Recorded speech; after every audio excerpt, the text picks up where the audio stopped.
Welcome to మనా TV news. Bulletin ముందుగా headlines. దేశం గర్వపడేలా అమరావతి రూపుదిద్దుకోవడం ఖాయం. AP CM Chandrababu.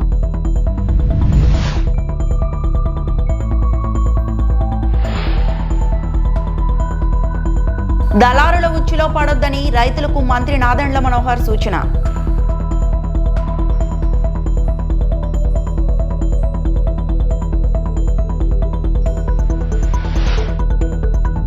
దేవతల రాజధాని, రైతుల త్యాగం అమరావతి. మంత్రి నారా లోకేష్.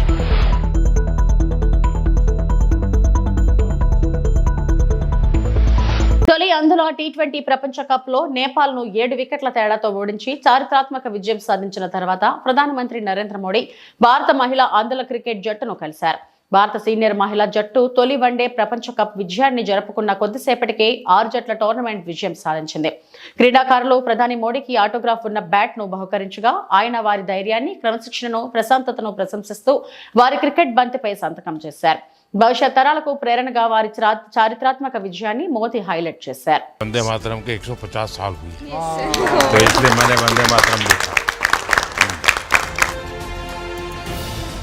हमने सुना है आप बहुत अच्छा गाना गाती हो. गंगाधर शंकर करुणाकरा मामव भवसागर तारका भो शंभो शिव शंभो स्वयंभो. वाह. तो मालूम है आपको कि मैं काशी का सांसद हूँ, इसलिए शंभू को याद किया. पेट भर गया.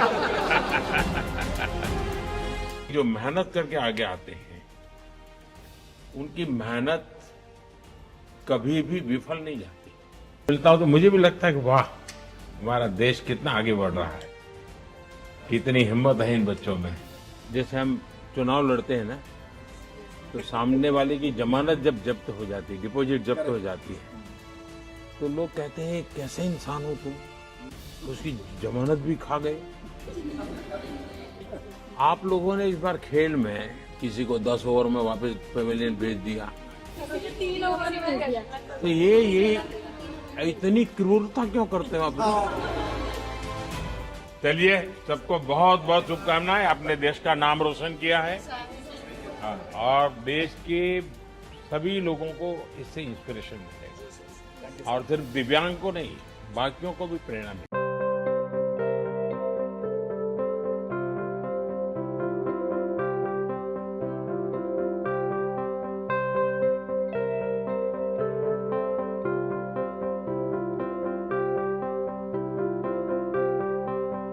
అమరావతిలో 25 బ్యాంకులు, ప్రభుత్వ రంగ సంస్థల ప్రధాన కార్యాలయాల నిర్మాణానికి కేంద్ర ఆర్థిక శాఖ మంత్రి నిర్మలా సీతారామన్ శంకుస్థాపన చేశారు.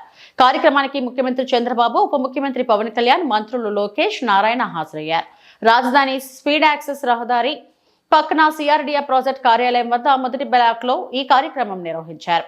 రాజధాని రైతులు, వ్యవసాయ కూలీలు, మహిళలు, స్థానికులు పాల్గొన్నారు.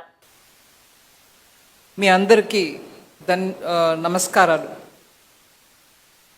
I'm very happy today because a new capital is getting built.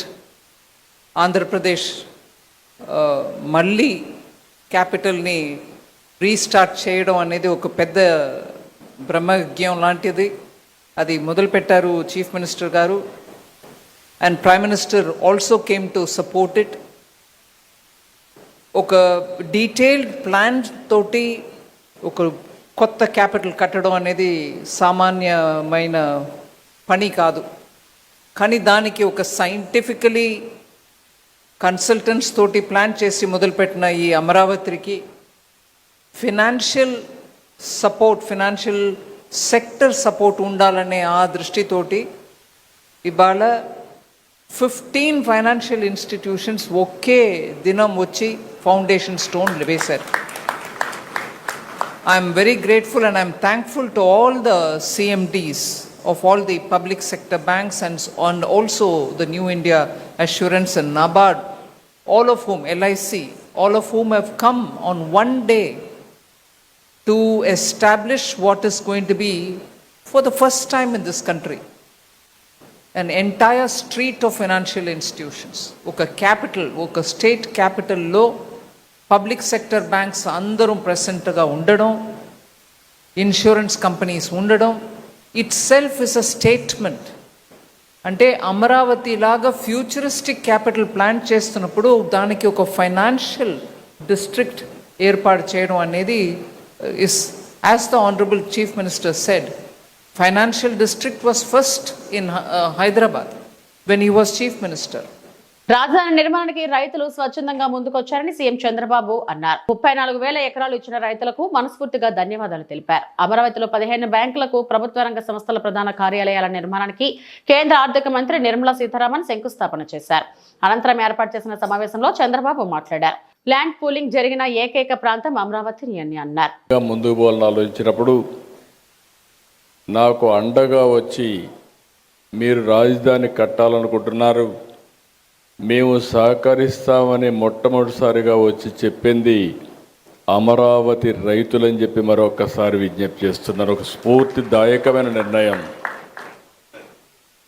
ఇది ప్రపంచంలో ఎక్కడా జరగలేదు.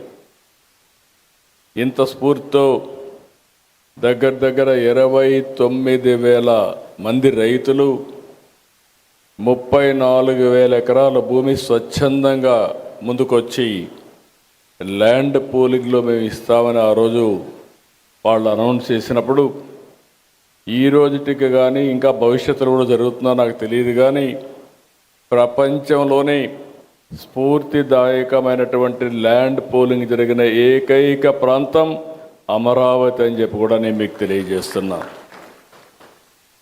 ప్రధానమంత్రి గారు వచ్చి పనులన్నిటికీ పునఃప్రారంభం చేశారు. పనులు కూడా స్పీడ్ అందుకున్నాయి. 2028కి పూర్తిగా, మార్చికి పూర్తిగా కంప్లీట్ చేసేట్టుగా దానికి ముందుకు పోయే పరిస్థితికి వచ్చాం.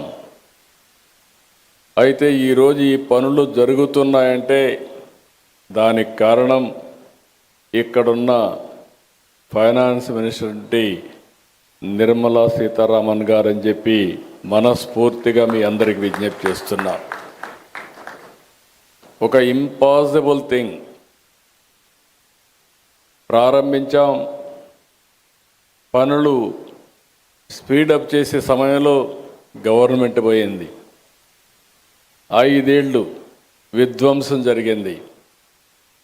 మళ్ళీ ఈ గవర్నమెంట్ వచ్చిన తర్వాత మొట్టమొదటిసారిగా ఒక మాటలో చెప్పాలంటే మాకంటే స్పీడ్గా 15,000 కోట్ల రూపాయలు అమరావతికి డబ్బులు ఇవ్వడమే కాకుండా పన్నులు ప్రారంభించమని భరోసా ఇచ్చిన వ్యక్తి నిర్మలా సీతారామన్ గారు అని చెప్పి నేను మీకు తెలియజేస్తున్నా.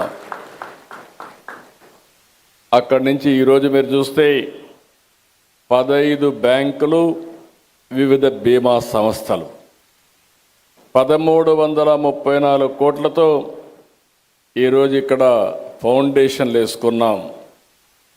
I'm requesting all bankers, nowhere in the country there is a financial city.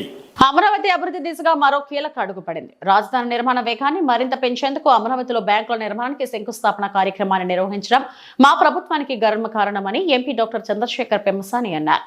ప్రజల అవసరాలను దృష్టిలో ఉంచుకొని పారదర్శక పాలన, సమర్థవంతమైన ఆర్థిక సేవలు అందించే విధంగా ఈ బ్యాంకుల నిర్మాణం ఎంతో కీలక పాత్ర పోషించింది. అమరావతి భవిష్యత్ తరం కోసం రూపుదిద్దుకుంటున్న ప్రపంచ స్థాయి రాజధాని ప్రతిరోజు ఒక కొత్త పురోగతితో ముందుకు సాగుతుంది. ఈ కార్యక్రమం ద్వారా ఆర్థిక రంగానికి, పెట్టుబడుల పెరుగుదలకు, ప్రజా సేవలకు అమరావతి మరింత బలోపేతమవుతుంది. అభివృద్ధి పట్ల మా కట్టుబాటు ఇదే విధంగా కొనసాగుతుంది. అదేవిధంగా ఈరోజు అమరావతి గురించి మాట్లాడాల్సి వస్తే ఈ ల్యాండ్ పూలింగ్ కాన్సెప్ట్ అనేది ప్రపంచంలో 4 దేశాలు చేసినాయి. 1 జర్మనీ, 2 జపాన్, 3 సౌత్ కొరియా.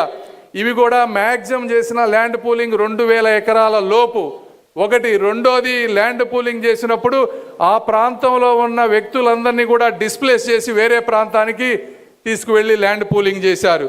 ప్రపంచ చరిత్రలో 34,000 ఎకరాలు ఉన్న గ్రామాల్లో ఒక్క వ్యక్తిని కూడా డిస్ప్లే చేయకుండా ఫాస్టెస్ట్గా 60 రోజుల లోపు ల్యాండ్ పూలింగ్ చేసి దేశానికే కాదు ప్రపంచానికి ఆదర్శంగా నిలిచారు. అంటే దానికి కారణం మా గౌరవ ముఖ్యమంత్రి నారా చంద్రబాబు నాయుడు గారికి ఉండే బ్రాండ్ నమ్మకం, అదేవిధంగా మా అమరావతి ప్రాంత ప్రజల మంచితనం, త్యాగం అని మీ అందరికీ నేను తెలియజేసుకుంటా ఉన్నా.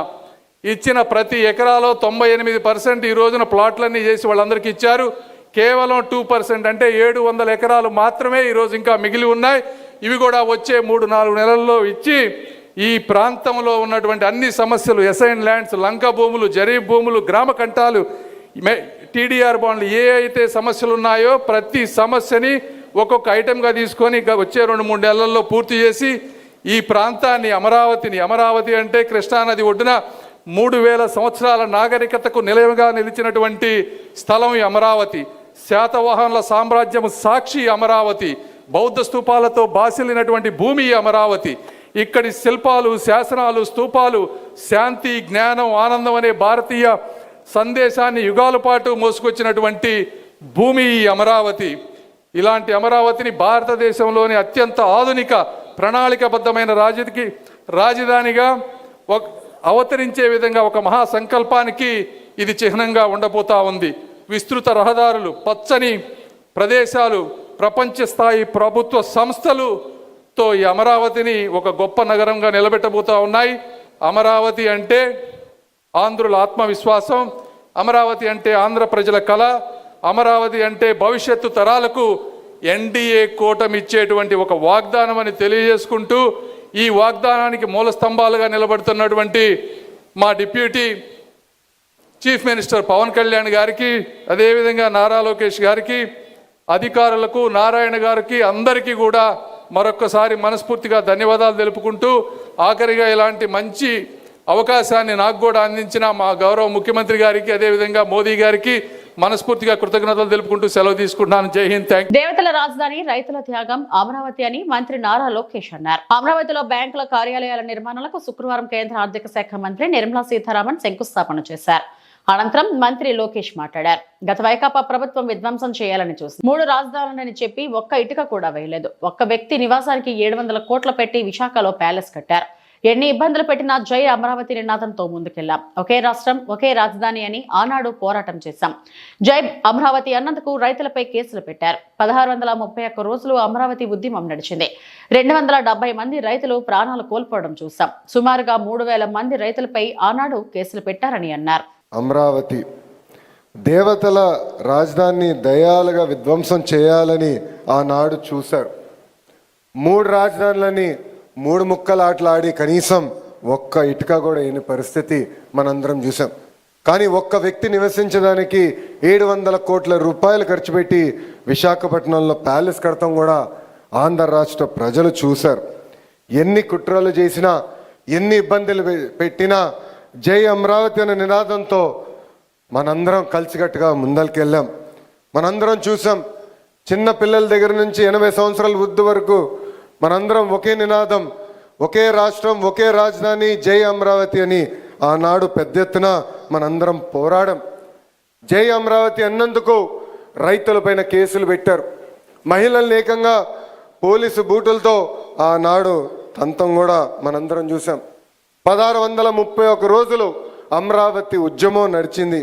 2000 మంది 270 మంది రైతులు వాళ్ళ ప్రాణాలు కోల్పోతాం కూడా చూసాం. సుమారుగా 3000 మంది రైతులపైన ఆనాడు కేసులు పెడతాం కూడా మనందరం చూస్తాం జరిగింది. కానీ ఆనాడే చెప్పాం, ఆపేసేదానికి అమరావతి ఎవరో ఇంట్లో స్విచ్ కాదు, ఇది పవర్ఫుల్ ప్రధానమంత్రి నరేంద్ర మోడీ గారు శంకుస్థాపన చేసిన అమరావతి అని.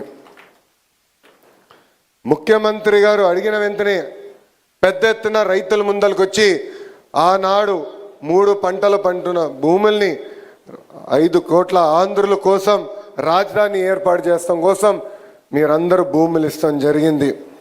అందుకే ఈరోజు కూటమి ప్రభుత్వం ఏర్పడిన తర్వాత, ప్రజాప్రభుత్వం ఏర్పడిన తర్వాత ఒకే రాష్ట్రం, ఒకే రాజధాని, అదే అమరావతి, కానీ అభివృద్ధి వికేంద్రీకరణ చేసి చూపిస్తామని హామీ ఇస్తాం జరిగింది. ఇప్పుడు గౌరవ మంత్రి తుఫాను మాటున ధాన్యాన్ని తక్కువ ధరకు కొనుగోలు చేస్తున్న దళారుల ఉచ్చులో రైతులు పడద్దని మంత్రి నాదెండ్ల మనోహర్ సూచించారు. రైతులు పండించిన ప్రతి గింజ ప్రభుత్వం కొంటుందన్న ఆయన కడప జిల్లా పర్యటనలో జగన్ చేసిన విమర్శలను తిప్పికొట్టారు. కొనుగోలు కేంద్ర ప్రక్రియ 2022-23 ఖరీఫ్ మాసంలో ఆ రోజున్న వైఎస్ఆర్సీపీ ప్రభుత్వం ఈ రోజుకి కేవలం 3,33,175 మెట్రిక్ టన్నుల ధాన్యం సేకరించారు. 2023-24కి ఎలక్షన్స్ వస్తున్న సందర్భంలో కూడా కేవలం 2,40,635 మెట్రిక్ టన్నుల ధాన్యం సేకరించడం జరిగింది. మా కూటమి ప్రభుత్వం వచ్చిన తర్వాత 5,58,000 మెట్రిక్ టన్నుల ధాన్యం మేము ఈ రోజుకి గత సంవత్సరం మేము కొనుగోలు చేశాం. ఎంత గణనీయంగా ఈ సంవత్సరం పెరిగిందంటే 8,22,000 మెట్రిక్ టన్నుల ధాన్యం ఈ రోజుకి మేము సేకరించాం. 1,674 కోట్ల రూపాయలు రైతులకి బకాయిలు పెట్టి మీరు పారిపోయారే, మీరా రైతు పక్షాన మాట్లాడేది. 30వ తారీఖున 5 జిల్లాల్లో వైఎస్ఆర్ కడప, అన్నమయ్య, చిత్తూరు, తిరుపతి, అదే విధంగా నెల్లూరు వీటి వరకు వర్ష సూచనలు 30వ తారీఖు రాత్రికి కనపడుతున్నాయి. కృష్ణా జిల్లా, పశ్చిమ గోదావరి జిల్లా, అదే విధంగా బాపట్ల, గుంటూరు ఈ జిల్లాల్లో ఐసోలేటెడ్ షవర్స్ అంటే కొన్ని ప్రాంతాల్లోనే వర్షాలు పడే సూచనలు 1వ తారీఖు నుంచి ఉంది. కాబట్టి దయచేసి మీరు ఎవ్వరు కూడా హడావడిగా ఈ సమాచారం కావాలని కొంతమంది దుష్ప్రచారం చేస్తూ ఒక అలజడి సృష్టించి తక్కువ ధరకే మీ దగ్గర కొనాలని చేస్తున్న ప్రయత్నాన్ని మీరు ధైర్యంగా దాన్ని తిప్పికొట్టండి. మీకు అండగా మేము నిలబడతామని మీకు మాటిస్తున్నాను. పశ్చిమ గోదావరి జిల్లా నర్సాపురం నియోజకవర్గంలో వైసీపీకి భారీ షాక్ తగిలింది. మొగల్తూరు మండలం రామన్నపాలెం, జట్టిపాలెం గ్రామానికి చెందిన వైసీపీ నాయకులు కడలి బాబుల, కడలి యేసు ఆధ్వర్యంలో సుమారు 200 మంది కార్యకర్తలు వైసీపీకి గుడ్ బై చెప్పి జనసేన పార్టీలో చేరారు. జనసేన పార్టీలో చేరిన వారికి రాష్ట్ర ప్రభుత్వం విప్ నర్సాపురం ఎమ్మెల్యే బొమ్మిడి నాయకర్, మాజీ మంత్రి కొత్తపల్లి సుబ్బారాయుడు, మాజీ ఎమ్మెల్యే కొత్తపల్లి జానకి రాములు పార్టీ కండువాలను కప్పి సాదరంగా ఆహ్వానం పలికారు. ఈ సందర్భంగా ఎమ్మెల్యే నాయకర్ మాట్లాడుతూ పార్టీలో చేరిన వారు పవన్ కళ్యాణ్ ఆశయాలు, సిద్ధాంతాలకు అనుగుణంగా పనిచేయాలని అన్నారు. గత వైసీపీ ప్రభుత్వం రాష్ట్రంలోని అన్ని వర్గాల ప్రజలను నిర్లక్ష్యం చేసిందని, కేవలం సంక్షేమం మాత్రమే చేసి రాష్ట్ర అభివృద్ధిని గాలికి వదిలేసిందని, రాష్ట్రంలో రహదారులు అధ్వాన్న పరిస్థితుల్లో ఉన్నాయని, రాష్ట్రంలో లోటు బడ్జెట్లో ఉన్నప్పటికీ ముఖ్యమంత్రి చంద్రబాబు నాయుడు, ఉప ముఖ్యమంత్రి పవన్ కళ్యాణ్ ప్రజలకు సంక్షేమం, అభివృద్ధి అందిస్తూ సమర్థవంతమైన పరిపాలన అందిస్తున్నారన్నారు. రానున్న స్థానిక సంస్థల ఎన్నికల్లో కూటమి అభ్యర్థులను భారీ మెజారిటీతో గెలిపించాలని ఈ సందర్భంగా ఆయన్ను కోరారు. ఎంతమంది నాయకులు జాయిరన్నది విషయం కాదు. ఈ రోజున బాబులు కానీ లేకపోతే ఏసు కానీ లేకపోతే మొత్తం మన వాళ్ళు ఇంకా 200 మంది దాకా జాయిన్ అవుతున్నారు. ఒకటే చెప్తున్నా, వీళ్ళ నెంబర్ కాదు, వీళ్ళందరూ కూడా బలమైన వాళ్ళు, మంచి శక్తి సామర్థ్యాలు ఉన్నటువంటి వాళ్ళు. వీళ్ళందరూ కూడా ఎప్పుడూ కూడా ప్రజల్లో ఉండి ప్రజల యొక్క అవసరాలు, ప్రజల యొక్క సమస్యలు వాళ్ళ సమస్యలుగా భావించి పనిచేసేటువంటి నాయకులు వీళ్ళందరూ అన్నటువంటి విషయాన్ని ఈ సందర్భంగా నేను మీ అందరూ కూడా తెలియపరుస్తున్నా. ఆల్రెడీ బలంగా ఉన్నటువంటి మన నాయకత్వానికి మరింత సమర్థవంతమైన నాయకత్వం ఈ నాయకులు వీళ్ళు కేవలం ఒక మీ పంచాయతీల్లోనే కాదు, మన మొగల్తూరు మండలంలో వీళ్ళందరూ కూడా పట్టుంది, మన నర్సాపురం మండలంలో కూడా వీళ్ళందరూ కూడా గౌరవం ఉంది. ఆ విధంగా మన నియోజకవర్గ స్థాయిలో ఒక బలమైనటువంటి నాయకత్వం ఈ రోజున జనసేన పార్టీ నాయకులు గారు, అదేవిధంగా మేము రామరాజు గారు, అదేవిధంగా BJP party, Telugu Desam party, Janasena party, కూటమి పార్టీలో ఈ ప్రభుత్వంలో జాయిన్ అవ్వడం అనేది ఇది చాలా చక్కటి శుభపరిణామం.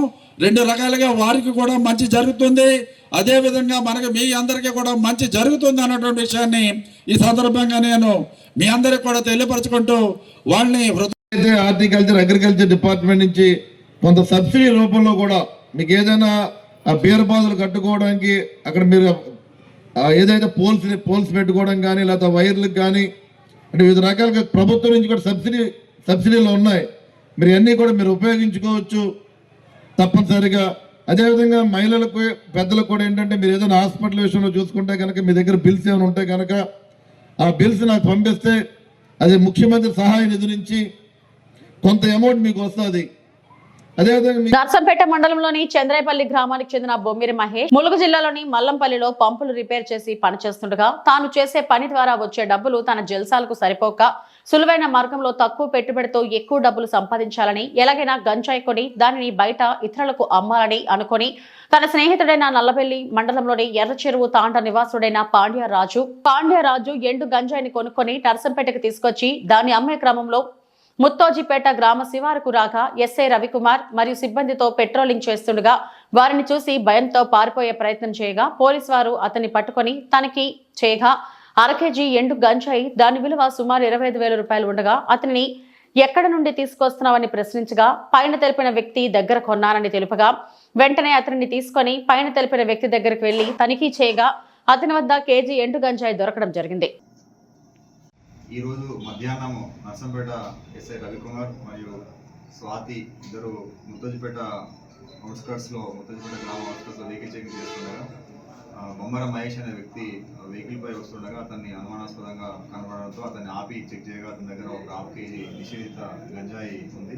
అతన్ని విచారించగా అతను మూర్చగలపల్లి చెందిన పాడ్య రాజు దగ్గర కొనుక్కొస్తున్నట్టుగా చెప్పడంతో అతన్ని అదే ఎస్ఐ రవికుమార్ మరియు స్వాతి బృందం మూర్చగలపల్లి పాండ్యరాజు ఇంటి వద్దకు వెళ్ళి చెక్ చేయగా అతని దగ్గర కూడా పాండ్యరాజు నదులో తీసుకొని చెక్ చేయగా అతని దగ్గర కూడా ఒక 1 కేజీ గంజాయి దొరికింది. దాన్ని కూడా పంచలేదుగా పంచనామా నిర్వహించి స్వాధీనపరుచుకుని ఇద్దరి నిందితులను ఈరోజు అరెస్ట్ చేసి ఎన్డీపీఎస్ సెక్షన్స్ కింద కేసు నమోదు చేసి రిమాండ్ తరలించడం జరిగింది. వాళ్ళ దగ్గర నుంచి సెల్ ఫోన్లు ప్లస్ బైక్ ప్లస్ ఒక 75,000 రూపీస్ విలువ గల 1.5 కేజీ గంజాయి స్వాధీనం చేసుకోవడం జరిగింది. ఈరోజు మధ్యాహ్నం నర్సంపేట ఎస్ఐ రవికుమార్ మరియు స్వాతి ఇద్దరు ముత్తజిపేట అవుట్స్కర్ట్స్లో ముత్తజిపేట గ్రామ అవుట్స్కర్ట్స్లో వెహికల్ చెకింగ్ చేస్తుండగా బొమ్మర మహేష్ అనే వ్యక్తి వెహికల్పై వస్తుండగా అతన్ని అనుమానాస్పదంగా కనబడడంతో అతన్ని ఆపి చెక్ చేయగా అతని దగ్గర ఒక 1/2 కేజీ నిషేధిత గంజాయి ఉంది. అతన్ని విచారించగా అతను మూర్చగలపల్లి చెందిన పాడ్య రాజు దగ్గర కొనుక్కొస్తున్నట్టుగా చెప్పడంతో అతన్ని అదే ఎస్ఐ రవికుమార్ మరియు స్వాతి బృందం మూర్చగలపల్లి పాండ్యరాజు ఇంటి వద్దకు వెళ్ళి చెక్ చేయగా అతని దగ్గర కూడా పాండ్యరాజు నదులో తీసుకొని చెక్ చేయగా అతని దగ్గర కూడా ఒక 1 కేజీ గంజాయి దొరికింది. దాన్ని కూడా పంచలేదుగా పంచనామా నిర్వహించి స్వాధీనపరుచుకుని ఇద్దరి నిందితులను ఈరోజు అరెస్ట్ చేసి ఎన్డీపీఎస్ సెక్షన్స్ కింద కేసు నమోదు చేసి రిమాండ్ తరలించడం జరిగింది. వాళ్ళ దగ్గర నుంచి సెల్ ఫోన్లు ప్లస్ బైక్ ప్లస్ ఒక 75,000 రూపీస్ విలువ. ఇవి ఇప్పటివరకు నా బులెటిన్ అప్డేట్స్. నమస్తే.